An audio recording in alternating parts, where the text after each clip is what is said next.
Welcome to the Billy Schultz Music Podcast.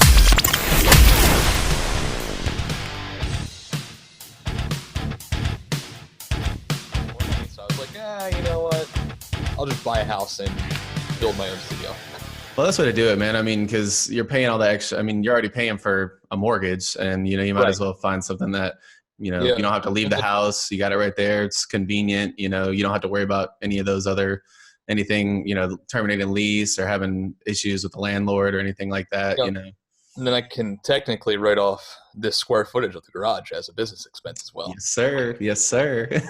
Work the system, baby. Well, I've started recording. I mean, I'm going to just kind of fade this in just wherever we start, wherever it feels right.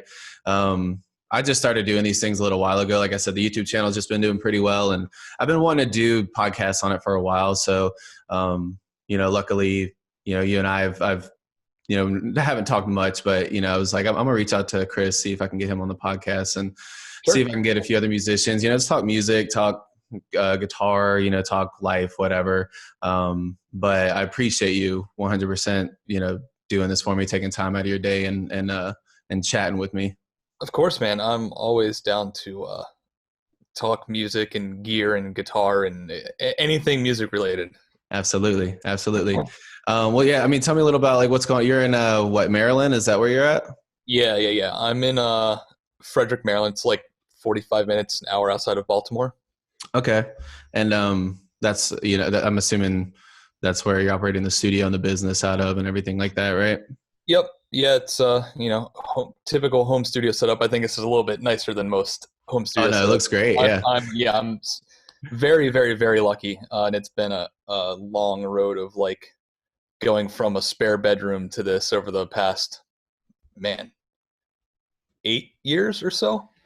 So we just finished building this at the beginning of this year, and I'm just super, super stoked to have a spot that I got to design from the ground up to work out of now. It's pretty cool. Hell yeah. Yeah, no, it looks great, man. Thanks. How's it been with the whole COVID thing going on? Is it affected, I'm assuming are you still doing in-person recording? I don't know how Maryland's handling it. No. So Maryland's been pretty, well, our governor has been pretty on top of the whole COVID situation, and he's kind of been ahead of the curve a little bit, which I'm personally thankful for. I'd rather play it a little safe until we really figure out what's going on. Mm-hmm. But we won't get into all that. It's not important. So I'm not doing in-person tracking right now, just because I have a 2-year-old and mm-hmm. my wife is working from home. I just don't want to risk potentially bringing it into the house. Absolutely. So I've done a little bit of remote recording. It's not as fun, and it's definitely not as easy.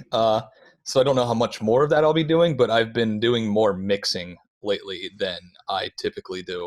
Right now I've been taking a reduced rate just to work with people, because I feel not only do I want to keep working, but I feel like now when everybody's stuck inside is the best time for people to be putting out content. So if there's any way I can help do that and help elevate whatever product people are trying to put out, I want to be a part of that. So I've been trying to get involved and help out more people during all this.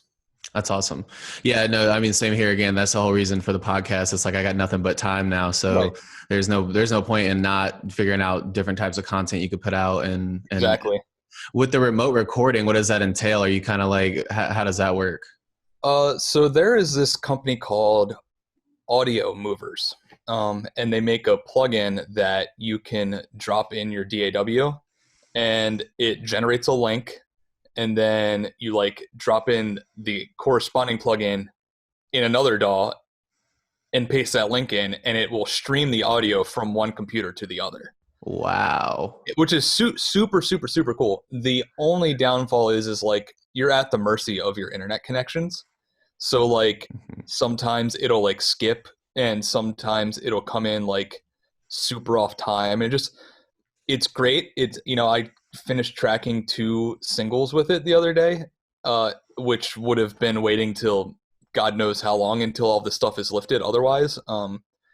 It just adds like 3 more steps to everything you're doing. So it makes it way more time consuming than a normal process would be. And I only did it with vocals. And and you know, I don't know if I would go as far as trying to track like guitars or anything that way. Yeah, it sounds like that would, I mean, it's complicated enough as it is trying to get the right takes even in person. So I can imagine being at the mercy of the internet connection, and you're not there in person with the musician. So there is no interaction, or, you know, you're kind of just like hoping that everything works out. Right. Yeah. So this band that I did it with, we did a couple like virtual writing pre-production sessions where we got on a Zoom call like this, and I just streamed them. I like shared the screen of my DAW, and then I streamed them the audio out of it, and we just worked through some kinks in the songs and stuff. And like the plugin is great for that. Okay. But I don't think it's quite been nailed yet for the tracking process. Like I definitely wouldn't do anything other than vocals, and doing vocals, it's just hard to like communicate what you want out of somebody through an internet connection like this. It just adds a weird barrier. So if it was like guitar stuff, like I have been suggesting to bands, like, you know, I'll just track the guitars for you, or I will coach you on how I go about tracking the guitars, and you can track them yourself and just send me the DIs, and we'll just work off of it that way. Yeah, because at the end of the day, I mean, with the guitars, I mean, in a perfect world, you know, you'd be able to mic up amps and kind of run to, you know, at least a few different tracks of DI and an actual mic'd up amp situation. But I mean, in this day and age, you can run off of DIs and be totally fine with the software that you have. I mean, I might blow some minds out there, but the Ghost Inside record, the new one, is all Will Putney's plugin. I believe it. No, I mean, I saw that it was him and Jeremy that you guys worked with, and I was like, there's no way that the guitars on that record are not going to sound incredible, whether they're mic'd up or not. I mean, right. Yeah, it's the guitars and bass. All of it is his plugin, to the best of my knowledge. At least it was when we left. You know, the tone changed a couple of times in the mixing process, but I know that it's still plugins. You know, we use some pedals on the way in, like overdrives, and occasionally like anything that was like ambient stuff. We did some delay and reverb pedals on the way in, but it's his plugin. I mean, technology has come a long way. Yeah, and it's tough because, you know, the integrity of the, you know, the process of miking up an amp, you know, that's always going to be something that some people will die by. But at the end of the day, it is like technology has just come so far, and it's only going to get better. And it's, you know, it's that battle of like, you know, you don't want to feel like I've been in that position where you're like, I want to take the time to mic up the amp to get the sound that I want, but at the same time, I'm still going to go DI. That way I have that signal as well. If I do just end up saying the plugin sounds better, you know? Right. I mean, don't get me wrong. Like first off, I was like an analog purist kind of guy for a long time before I finally even considered the option of the digital world. You know, in my old band, Texas in July, we toured with a bunch of bands who were like because Axe Effects was like the first big wave of that. I mean, after, you know, Line 6 and stuff, but you didn't really see a ton of bands doing like pods and stuff live. The first thing that you saw like in big waves was the Axe Effects stuff. And we toured with a bunch of bands, and I just like didn't even want to be bothered with the idea of the switch. In my mind, it was like, it's tubes or nothing, whatever, you know. And then as we started experimenting with more like effects and stuff, I got tired of the tap dancing, and I bought an Axe Effects on Craigslist for like a ridiculous price. It was the only reason that I was willing to do it, is that I found one for an absurdly cheap price. And I was like, I mean, if it sucks, I'll just flip it because I'll probably make some money. This is so cheap. And as soon as I played the first show with it, and I could like switch everything with the press of one button, and I was like, and it sounds 95% of the way there, is like the real thing I was playing before. Is like, yeah, why would you not use this? Right. You know, especially if you're touring and you're like looking for a consistent sound every night. It's like, yeah, of course. Why not? Well, and if you're playing at Clicks, I never played with Axe Effects live, but I know plenty of people who have. And if you're playing at Clicks, I mean, you can even just automate it to where you don't even have to press anything. It just changes your settings. Yep. We did that with Texas. And as of TGI's comeback show, we started I started programming all of our patch changes with our Kempers now too. So like it changes on the click. All of our delay stuff is like at the tempo of the songs. Mm-hmm. Yeah, that's a game changer. I love that. We still have our like Kemper remotes on stage just for tuning, and like if for some reason the click were to stop and we the patch changes stop, at least we can still control it ourselves. But the not having to be tied to a pedal board for the whole set is awesome. Oh my God. One of the bands I was in when I was younger, we were, it was a very, very much so like ambient, almost like a post rock, post hardcore type of band. And our pedal boards would be, 10 pedals deep and trying to sing and do it's great. And, you do have that, having the analog feel to it is great, but you can't argue the fact that the convenience of just having it go digital is always there. Yep. I love having all of that gear and stuff for like studio purposes. I just couldn't ever imagine going back to that live, because the idea of like having that many pedals in front of me now and having to like sit there and tap dance the whole set is like just doesn't sound fun to me anymore. You know what I mean?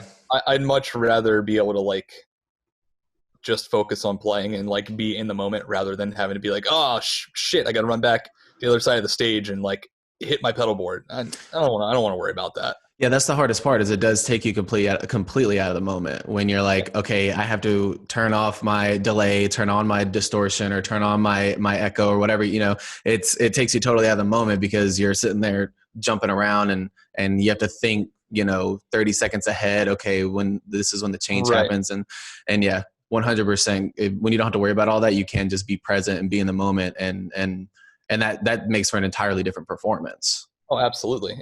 And I don't think there's anything wrong with people that still are running big boards and stuff. I mean, everybody's got their own taste. Maybe I'm just too lazy now. Maybe that's what it is. We're all coddled now. Yeah, exactly.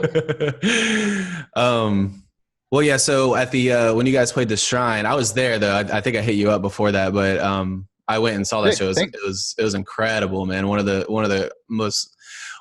coolest experiences I've ever been to, because I've been following Ghost Inside since I don't know if I've listened to the Dying Dream stuff, but I got onto them right after that with Fury and the Fallen Ones. Yeah. And so like being there and just seeing that everything that happened and then the comeback show it was incredible, man. It was an awesome experience. Thanks, man. It will probably go down as being like one of the most important days of my entire life. I mean, there's a lot of incredible. I got married. We have a son. Like those days are up there for like the best days of my life. But like the Shrine is like right there with it. So many emotions, and like after everything we went through, to be able to step back on stage, the five of us together, like I don't even know how you begin to try to like top that feeling. You know what I mean? Well, because you guys were, I mean, I'm sure there was talk of we're not, this is the end of it, right? Or no? There was never talk that this was the end. I think the closest it ever got to that is it was just never discussed at all for a while. I know I definitely had those thoughts, like when we found out that Andrew was definitely losing his leg, like I immediately, and I even told my family and my wife, I was like, the band's probably just never going to do anything again. Because at that point in time, I just couldn't imagine how he was going to play the band's music with just one leg. I should have known better, because Andrew's the kind of guy who, like, if he wants to do something, he thinks about it for 5 minutes and then he's already like the best in the world at it, because that's the kind of guy he is. Well, you know how crazy drummers are. I mean, they're not gonna let anything stop them. Andrew is just stupid talented. I just should have known better. And then his dad came through with that device that is now lovingly called the hammer that he plays with, that allows him to be able to play with one leg. So, between Andrew's determination and his dad's like ingenuity, it was like that's what really made us be able to get back on stage again. But yeah, I mean, like I said, it was never really discussed. Yeah, like no one ever said in our like band group chat that we have that, like, we're never going to play again. It was just kind of an unspoken thing until Andrew started sending us videos of him playing drums, and we were like, oh, okay, I guess we can do this. Yep, here it is. We're gonna make it work. Yep, pretty much. That's incredible. I didn't know his dad designed what is it exactly that he's using? So his dad, this is the crazy part. His dad thought of this design like the first day in the hospital, Really? like after the accident. Yeah. So it's like a platform that his leg sits on that's a lever, and attached to that lever is a metal rod that screws down into his kick pedal. So it basically takes the pedal from down at the floor to up at his thigh, which is his residual limb. So he just presses that down with his like thigh instead of the rest of his leg. Wow. Yeah, and he like had a bunch of doctors in rehab like trying to like basically, for lack of better terms, science the shit out of the situation. and none of it was working, and he tried to play with the prosthetic, and it was just, I mean, lifting 13 15 pounds with like that little bit of your leg left is like it's an insane task to do it for as many times as you would have to over the course of a Ghost Inside set. So that just like wasn't realistic. It was just too heavy. And his dad was like, I've been sitting on this idea. I'm going to try to build it. Cause Andrew had told him he just didn't want to play drums anymore. And his dad was like, look, like I've been sitting on this. I'm going to try it. We're just going to see what happens. And the first time Andrew sat down with the kid with it, he was like, oh yeah, this is like by far the most natural feeling thing I've tried yet. That's awesome. Yep. Is his dad, is he in like that kind of work? Is he like, or he just had the idea and it just clicked? His dad worked for, I think it was GM for most of his life. But his dad's like, his biggest hobby is woodworking. So, he had the design in his head and built it in their like shed, the first design of it. And there's been like a couple different iterations where there's been like small improvements and stuff. And we're working on getting him one that's like made out of metal that can be broken down and set up again. Cause right now the one that he's been using is just made out of wood. And obviously that's going to wear down after a while, but ultimately it's his dad's design that he just dreamt up in the hospital and put together in his shed that literally made us walk back on stage together. That's incredible. Yeah, his dad is one of my favorite people on the planet for reasons outside of that, but this just further enforces that he's just one of the best people in the world. Absolutely, man. That's incredible. Yeah, I was very curious as to what, like, that was one of the main things I was wondering is how, because I mean, at the show, I mean, there was no difference in how he played beforehand. Yeah, he like I said, he's a freak. I think that he's really hard on himself about it. But I think that most people wouldn't be able to tell the difference. And him being him overanalyzes. He's killing it. And I don't think that most people in his situation would bounce back the way that he did. Yeah, I think most people would have just said that I'm done. Yeah. Well, I would never know how that would feel, but I can totally imagine that thought process. It's because when something like that happens, I don't know, I can't imagine the feeling. But I also can imagine that after a while, after a little time of healing, you start to think, no, I got to get right back to it. This is what I feel like I can imagine both sides of it. Yeah, he was pretty determined right from the get-go. When he came to and realized he was missing a leg, he immediately started Googling like prosthetics and like how do you play drums missing a limb. Like he was determined. I think that he only got discouraged after the doctors had tried a few things that just weren't working out, and it felt, he said that it like started to feel more like a chore than fun, and he just wasn't interested in it anymore. Mm-hmm. And then his dad came through and totally flipped the script, thankfully. That's awesome. That's an incredible story, man. At the show where you guys were using, you said the Kempers at the show, yeah? Yep, we're all 100% Kemper at this point, just because, I mean, in my opinion, and this is gonna probably get some backlash somewhere, but in my opinion, as far as the modelers go, I think that the Kemper is my favorite. But like the way that we're gonna be playing shows moving forward, like we're not gonna tour anymore. Like, we can't physically handle back-to-back shows. So it's just so much easier. It makes so much more sense for us to have a small, compact rig that doesn't require a bunch of cabs and amps and stuff and pedals, and it's all condensed. Our entire show outside of the drum set packs up into like 8 like Pelican cases, and that's our whole show. That's our in-ear rig, that's our wireless stuff, that's the Kempers, like everything. And so like given how we have to like play shows now, and most of it includes flying and stuff, like it's the only way that really made sense. Yeah, and I mean, if it's whatever's going to be the most convenient while also giving you the sound that you guys need, I mean, I don't think anybody can fault you guys for that. Absolutely not.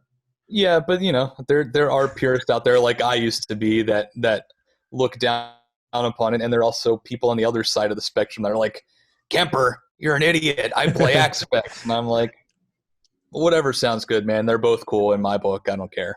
Right. That's just what it is. It's like, if you want to argue with me about it, by all means you can try, but this is what I like. And yeah, I feel that. Are you guys, you guys had another show planned for this summer, in Germany or somewhere like that? Did I see that? We had a few shows for this summer. We had Germany at Full Force Festival, which has already been rescheduled to next summer. And then the following weekend was supposed to be Brixton in London. And then the weekend after that was supposed to be Worcester, Massachusetts, which I think that I don't know for sure, but I have a feeling that they are both going to end up rescheduled as well. Because I think that we would rather play it safe and have everybody be safe. We don't want to put on a show and risk anybody getting sick. And I don't think that this is like cleared up enough to justify getting 1,000 people in one spot and potentially risk spreading it. Breakdowns can wait a little bit. So we'll see. Like I said, I don't want to like get ahead of myself and assume that that's the case. I just, if I had to guess, that would be my guess, but we'll see what happens as it all continues to unfold. For sure. I know each state has their their 3 or 4 phase kind of program where they're at least getting information out to the public of when they would like to see things go back to normal. But with something like this, it's like you never know what's going to happen, what's going to change. Yeah, I know that Maryland goes into phase 1 on Friday night, but it like barely changes, what's been the case here for the past month, 2 months or whatever. And I imagine concerts, especially like bigger ones, like where it's going to be 1,000 plus people. I just don't imagine that's going to be in like the last thing that comes back, basically. Absolutely, would be my guess. Concerts and like conventions and stuff. Like those are going to be the last things to come back, I think. Yeah, that'll be. I would assume that would be when we're pretty much like, hey, either it's back to normal or they've developed some sort of way to be able to mass test people, and right, because it's going to come down to something like that, either a vaccine or just like a rapid 5-minute test, something like where whether you have it or not. So yeah, most likely that'll be once the concerts start coming back. I think is when we'll be at the tail end of this. So it could be end of this year. I mean, who knows?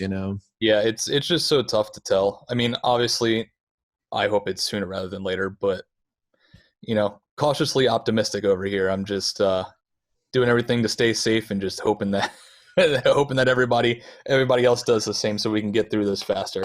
Absolutely. Have you guys thought about doing like live stream? I mean, I know that it's complicated, but I don't know if you guys have been thinking about maybe live stream shows or acoustic sets or anything like that, maybe. Or we have talked about a couple different things that would involve different live streaming scenarios. Nothing has been officially like confirmed, or we haven't like moved forward with a specific idea yet. Because a big issue with that is that 3 of the guys are in Vegas, and then Andrew is in Michigan, and I'm in Maryland. So whatever we do would require getting me and Andrew to Vegas, and I don't think him or I are willing to travel right now, given the situation. So we have talked about it, and I think if conditions do get better over the coming months, that we probably will try to sort something like that out. But that like everything else is kind of up in the air right now. Absolutely. I feel that. Yeah, I know a lot of people are trying to do the live stream thing, but it's much harder when you have 5 guys and, you know, all the equipment that it would take for you guys to make it happen. Yeah, I think that we could probably make it work with most of the gear we already have.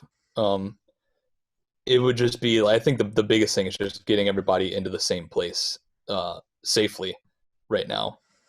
That's really the only thing kind of holding us back, because we can't, given the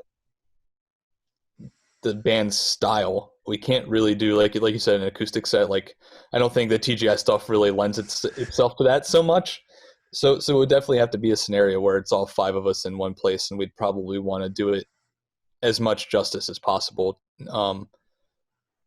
So like I said, it just requires safe traveling conditions for me and Andrew to both get out to Vegas right now. Absolutely. Yeah, totally understandable for sure. How is this all affecting the album? You guys were going to release that this year, yeah? Is that still on the table, or? Album is coming out on June 5th. The label had presented us the option to push it back. But we as Jim, our bass player, said, like, we've already waited long enough to put the record out. It's been, the Dear Youth came out in the end of 2014. So we're talking, almost 6 years. And some of these songs were written prior, like 3 months prior to the tour we got in the accident on. Some of them came from demos Andrew had for Dear Youth back in 2014. So we've been sitting on this stuff for a long time. We finished the record back in November. We're just ready to put it out. And the only reason I think the label pushed or presented the option to push it back was just because no one really knows what production timelines look like with like vinyl factories and places printing CDs and stuff, given that everywhere in the world is dealing with the COVID stuff right now. So, I think that they were concerned about the potential of maybe not having that stuff for the release, but I don't think any of us were worried about that. I think that, people being able to stream it and download it'll be fine. And I think that it's come through now that we're going to be good on all of the physical side stuff anyway. I think that it's all sorted at this point. But yeah, when they presented us with that, we were just like, no, we want to put it out. We've been waiting long enough, and I think our fans have too. So we're just pushing through. And like, it's kind of like we were talking earlier, like, what better time to like put stuff out for people? Like, this hopefully gives people something to look forward to during what'll probably be one of the most depressing time periods in most of our lifetimes. So hopefully it gives people something to be a little bit more excited about. Absolutely. Yeah, no, I totally feel not only have you guys waited long enough, but it's like this, what better time to put it out? Right. I totally feel that thought process. Cause not only, I mean, I'm sure there's tons of people just waiting for it, but also, yeah, it gives you that, something to look forward to, like you said, cause it's, for a lot of people now, is not a great time for them, Right. Yeah. The other side of it too is like, bands usually have to like put out a record and then go be on the road. And I think that was also something the label was maybe a little concerned about. I'm not sure, but like, that's just not something our band can do anymore anyway.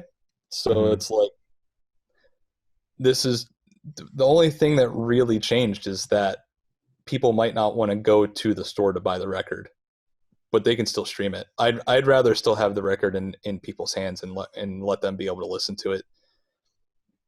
Absolutely. And I mean, they will, I mean, if anything, I'm sure that the streams are higher now than they've ever been from people being at home. I'm sure Spotify has seen a large uptick in listening over the past couple of months.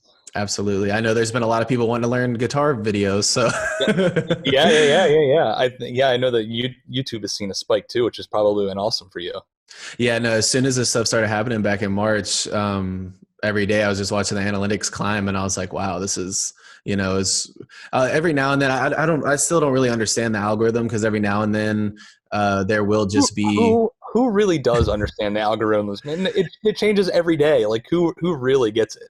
Exactly, because in the beginning of this, the numbers were steadily increasing more than they ever have, and then over the past like 3 or 4 weeks, I've seen a decline. And I'm sitting here thinking, there's people are still at home. If not, there's more people at home now than there were at the beginning of March. So it's like, how does that work? You know? Yeah, it changes every day. All socials do. So it's like you can be on top of it 1 second, but by the end of the week, it doesn't even matter anymore. It's completely different. You know what I mean? Absolutely. Absolutely. Well, it's awesome to hear that you guys are still going to go through with the record and everything. How many songs are you allowed to say that? Yeah, it's all out there. I want to say it's I think it's 11. I think it's 11 tracks. Gotcha. And you said June 5th, yeah? Yep, June 5th. Awesome. Yeah, I'm going to be looking out for it for sure. Sick. I did want to talk to you a little bit about just your history, like playing guitar, just kind of like a backstory on when you got started, how long you've been playing, what kind of lessons that you may have took, or just whatever your kind of backstory is on your history with playing. Sure. Yeah. So I actually didn't start as a guitar player. I started as a drummer. I started playing drums in elementary school and played all the way through high school. And so like, when I started playing in bands, I started playing in bands at 11 and like playing shows like every weekend. Mm-hmm.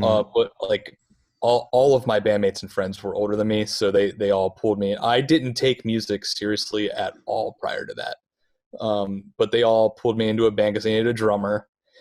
And then I graduated high school and started taking guitar a little bit more seriously. Like I picked up guitar in middle school just because one of my friends was playing, and I picked it up and just started learning random Metallica riffs. But I never I just didn't care. It was like it was what I did when it was too late for me to play drums because the drums were too loud, and it wasn't until I graduated high school or maybe my senior year that I started taking guitar like really seriously. I took like maybe 2 months of guitar lessons prior to that, but I never had teachers who I felt like actually taught me anything. They just wanted to show me guitar riffs from like songs that they liked, which was like, yeah, I can do that on my own. yeah. It's cool, but like, why am I paying you to like just show me the riff from Enter Sandman? I can look up the tab and do that. You know what Exactly. I mean? Which I think that, for certain songs, that's fine. And if that's what you're looking for, that's also fine. But I was like kind of looking for something a little bit more deep than that, So after that experience with like 2 different teachers, I was just like, I'll just do my own thing. So I'm essentially self-taught. And I just learned by learning how to play other people's stuff and just noodling around and making mistakes and learning what didn't work by screwing up and trying to write my own music and writing really bad stuff and then eventually getting a little bit better.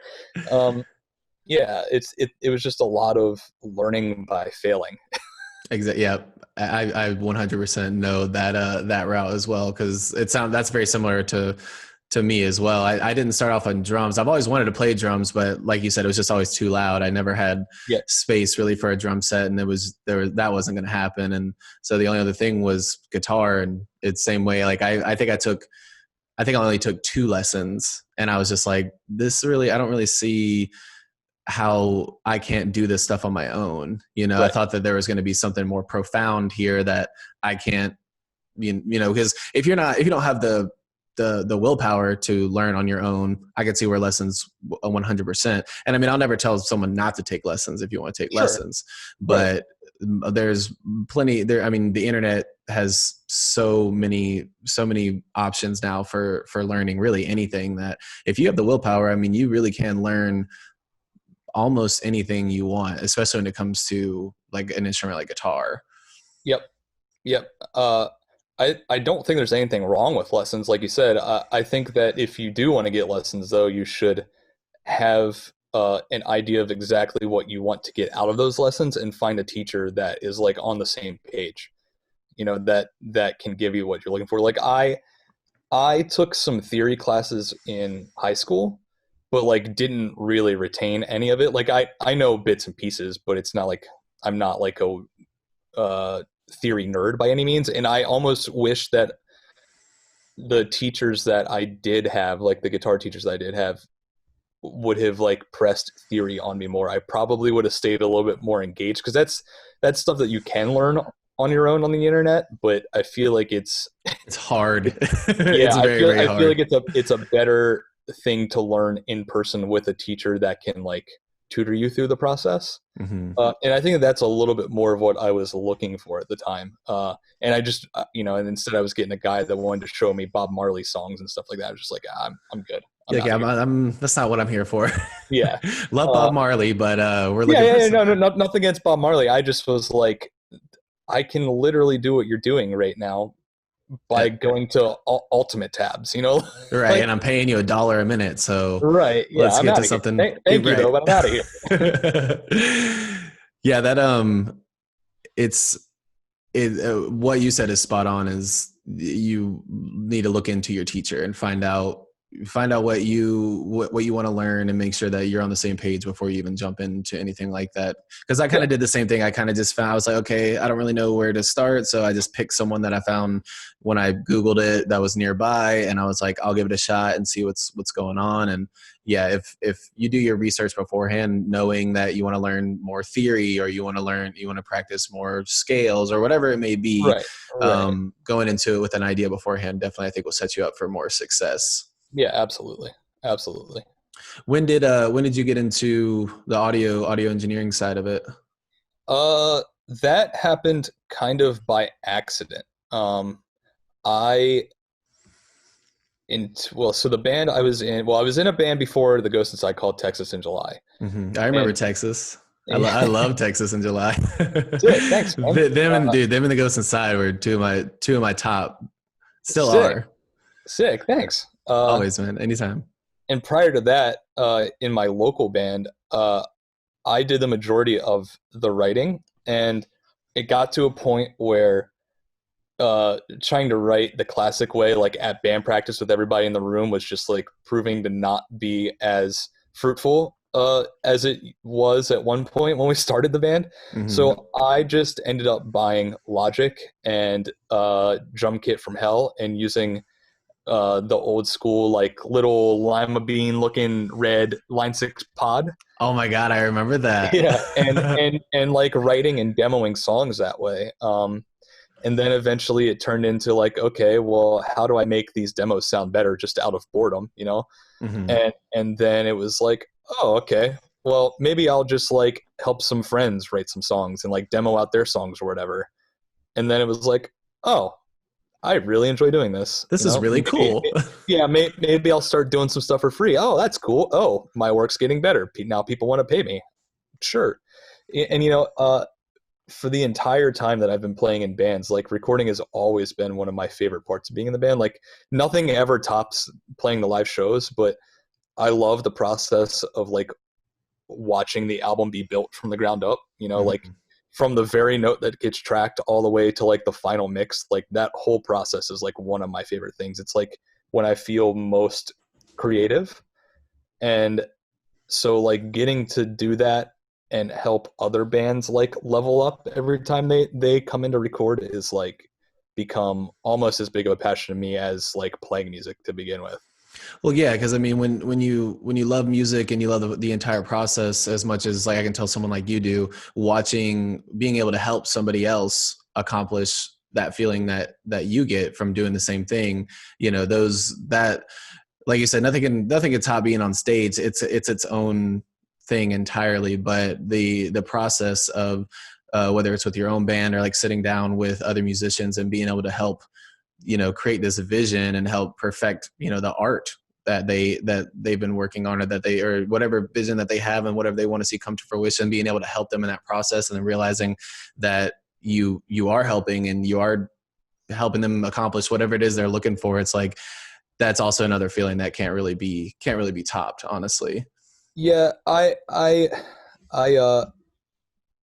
along the way, everybody that I've ever worked with as somebody who's like recording my band has always either intentionally or unintentionally dropped like little bits of knowledge that I've like tried to absorb, and therefore is like helped me like get to the next step of my musical journey, career, whatever you want to call it. And so I just like I'm very aware that like I didn't get all the opportunities that I got on my own.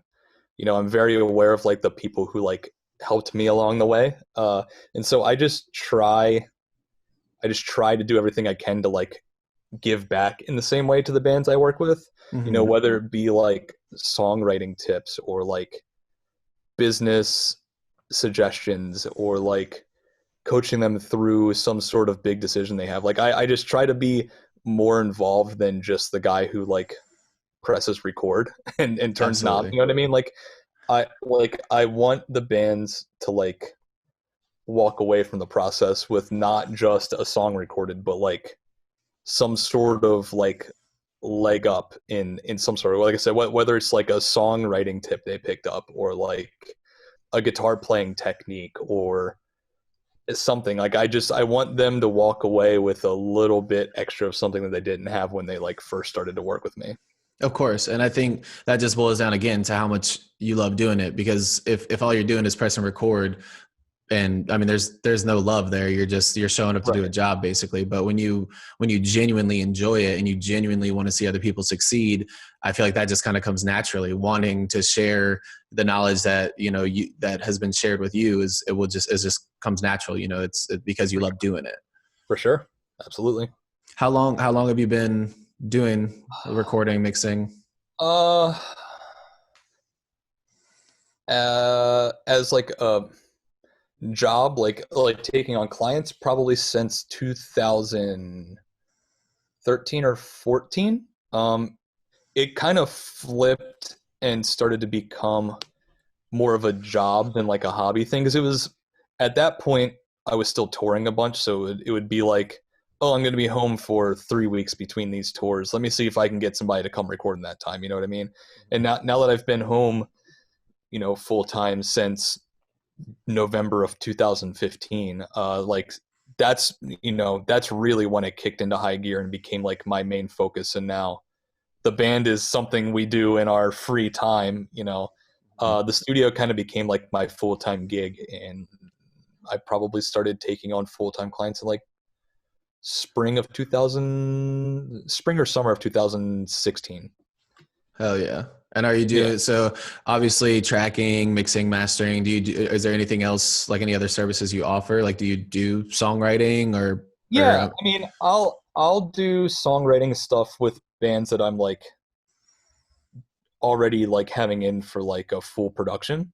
I've never really been hired just for songwriting. I mean, I would consider it depending on what the scenario was, but if a band comes in for me to like engineer, mix, whatever their stuff, like I'll usually put it out there and be like, you know, I'll be as involved as you want me to be. I'll just hit record if that's really what you want, but like I'm more interested in making sure that like what comes out of here is the best product for both of us. So usually what ends up happening is I'll like dig into the songs with them and like rewrite some stuff, take some stuff out, like just make sure that like every bit of like what's going in is like the best it can possibly be. So usually it just ends up being, you know, a co-write produced sort of situation just organically, because you know once you bring up like, hey, this part's cool, but like what if we tried it like this, and then like the people you're working with hear it, and it like if it is actually cool, they're like, oh yeah, maybe we should try something like that for the rest of the song. And it's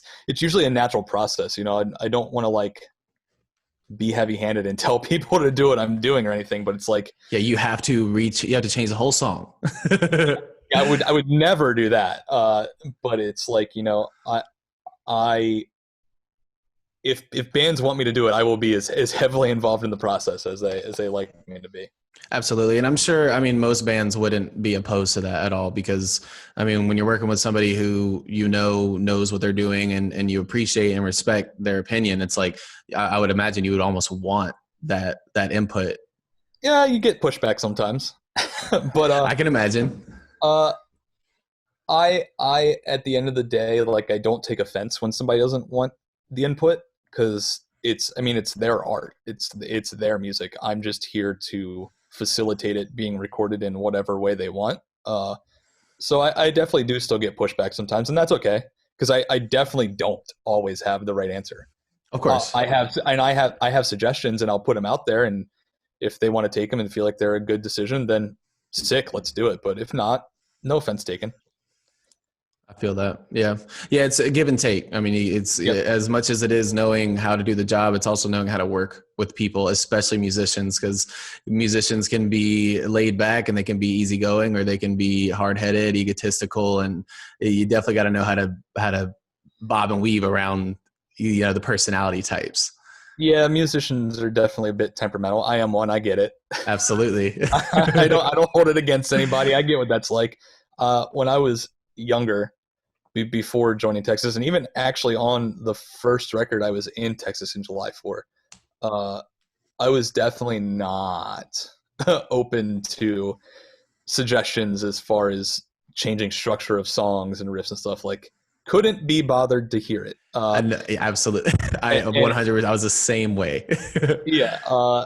Even to the extent of getting like offended that could even be a possibility, but that's just something I've learned, like, every time I've worked with a different producer or whatever, and like each time became a little bit easier to, like, oh, this is actually just how this works. It's why you hire a producer.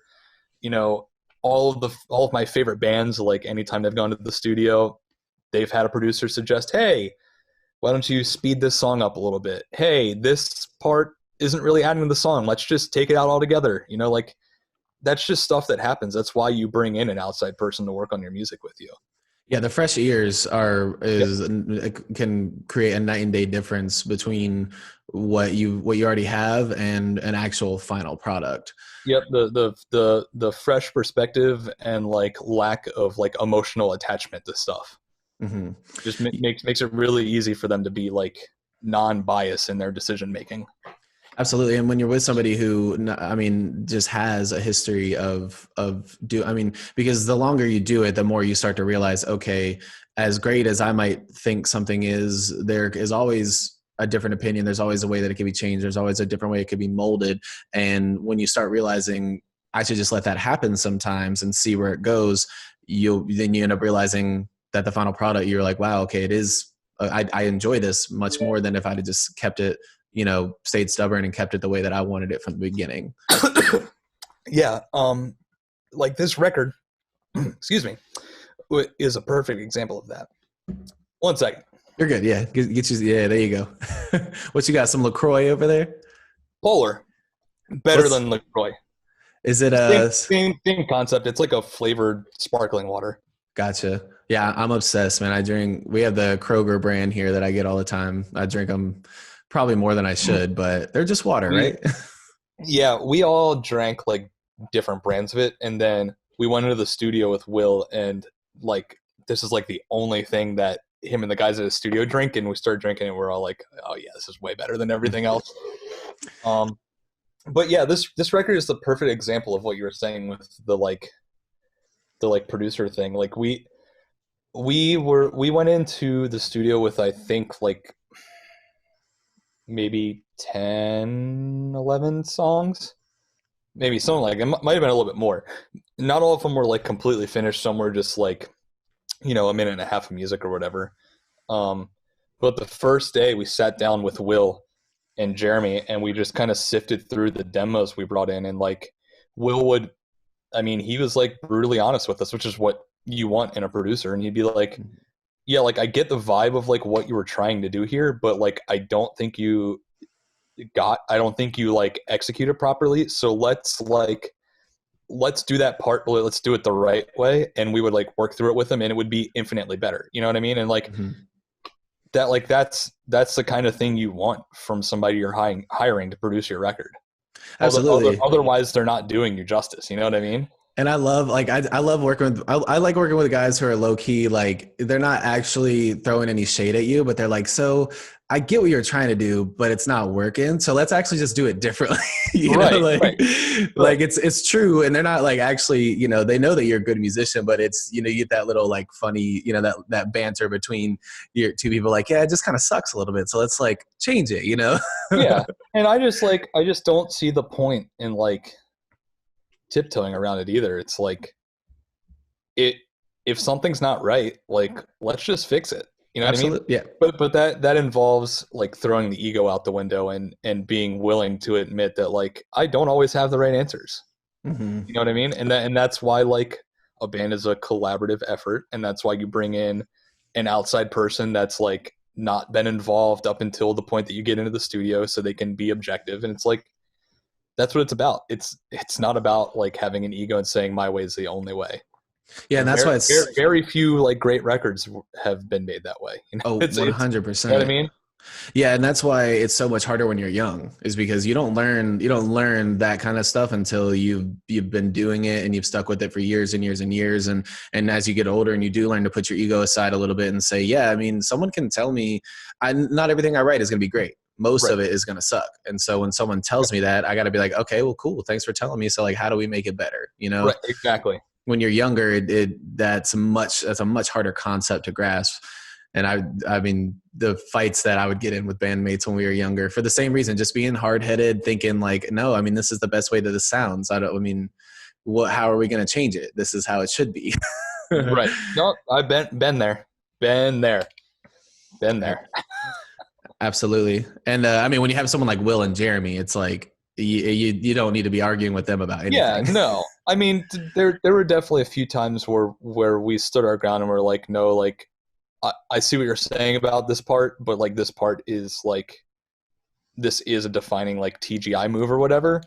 So there were occasions where we stood our ground and just went with our gut feeling on stuff. But yeah, absolutely. When Will or Jeremy suggests something, you're just like, I mean, if nothing else, I'll at least hear the idea out. And then usually when we would hear it, we'd be like, oh yeah, that made so much sense. Why didn't we just do that right away? Right. And I think that's what you have to do about any ideas. You got to be willing to sit down and try it, because even if you can't envision it, when it's actually there and you've actually done it, that's when you might think, okay, yeah, I didn't even know that that's what it would be. And yeah, this is better.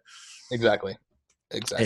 And yeah, as far as I've heard from the two singles from the album, I mean, it is just classic TGI. I mean, it sounds just as, I mean, and I could tell a little bit that you guys, because you said you had a few of them written prior to, like fully written prior to the accident, or? Yeah. So we wrote 3 songs before the accident.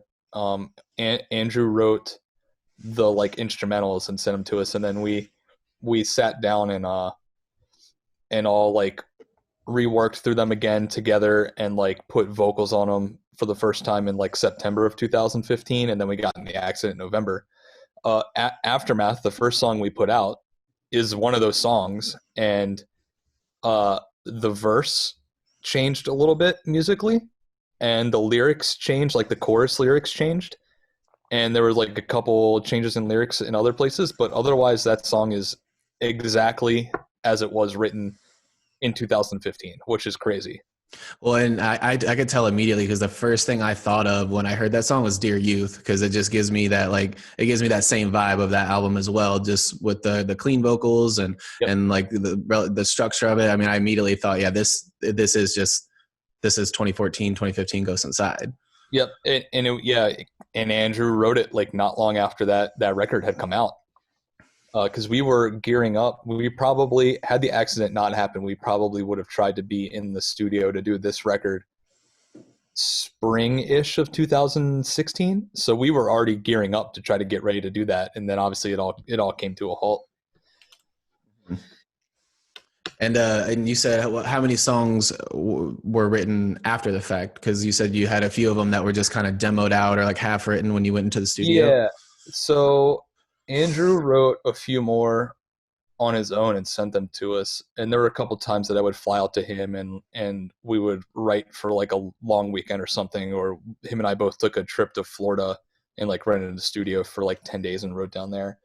Um, so probably, I'd say probably 6 or so were written afterwards. And then some were demos that Andrew had like written for Dear Youth that just like, for some reason, just like didn't make the cut for that record based on, I don't know, just they at that time they just didn't make sense for the record. That some of that stuff ended up making this record too, and a lot of those were like, you know, minute and a half, 2 minutes songs or whatever, or bits of riffs that ended up just spiraling into songs on this record.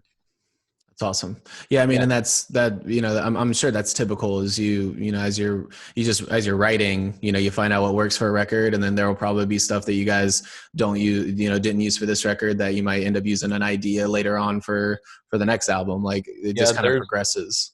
Yeah, this is the first record to my knowledge. This is my first record with the band, but the first one to my knowledge that the band's had more songs than were necessary.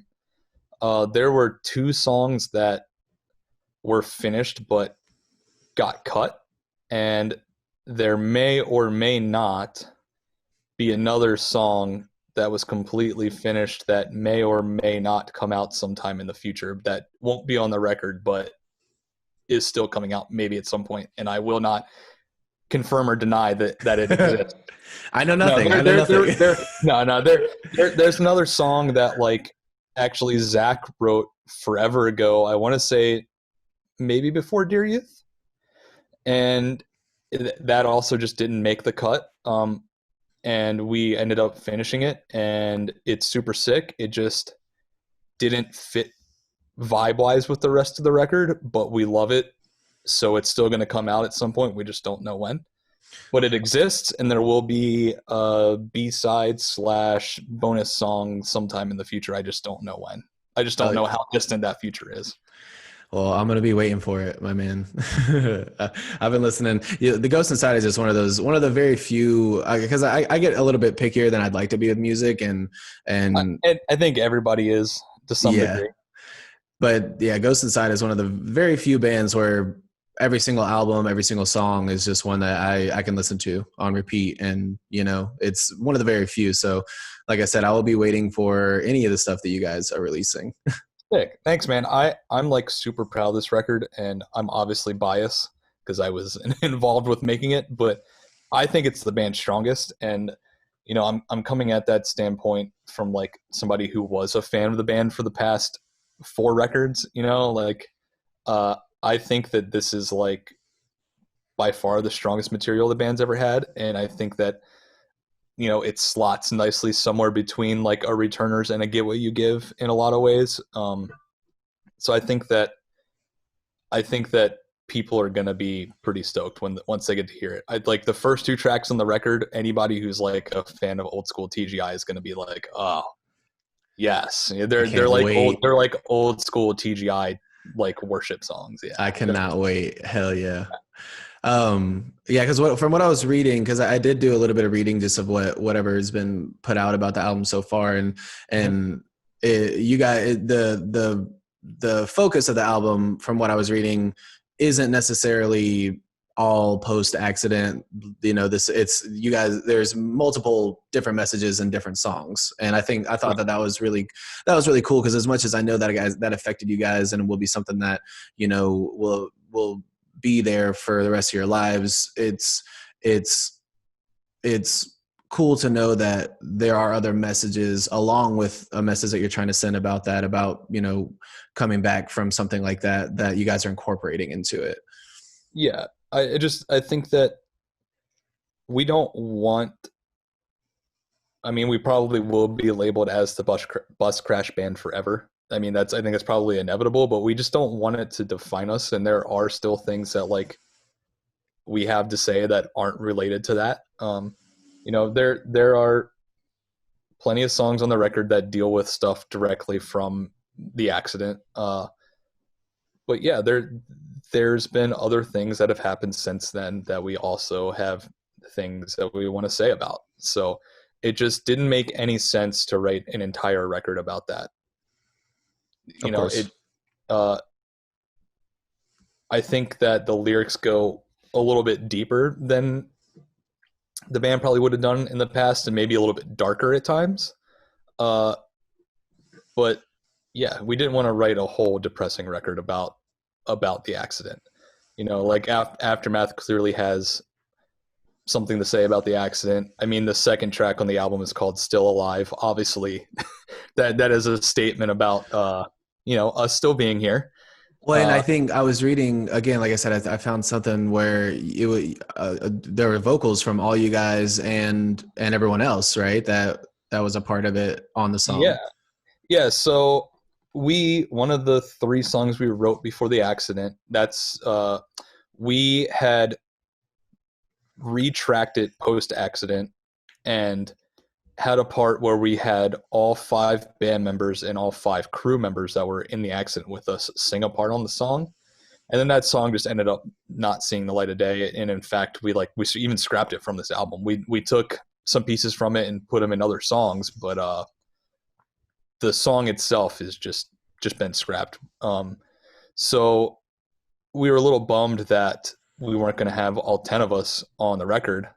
And it was brought up having everybody track some vocals to that song, but everybody spread out across the country. So we just had them yell the part into their cell phone and send it to us, and it's on the record now. That's so cool.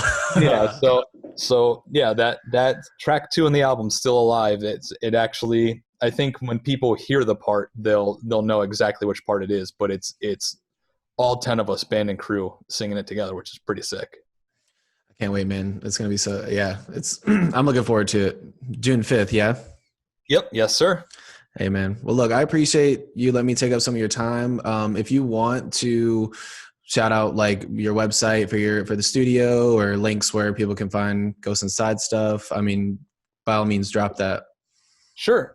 Yeah. So you can pre-order the record at our website. It's just theghostsinside.com. You can also check out the 2 singles we have out on their Pressure Point and Aftermath. Record's out June 5th. If you're in a band and you want some audio work done, you can find me at ironfootaudio.com or just hit me up on Instagram. Let's just chat. I mean, I'm always down to just talk about music with anybody anyway. So find me, shoot me a message, and let's just talk. Awesome. Again, man, I appreciate you letting me take your time. And if you're interested, be down to do this again at some point in the near future. Yeah. Maybe closer to when the album drops, and we can chat some more. For sure. All right, brother. Well, stay safe out there. I'll chat with you sometime soon. And again, I appreciate you. Of course. Take care, man. Thanks, brother.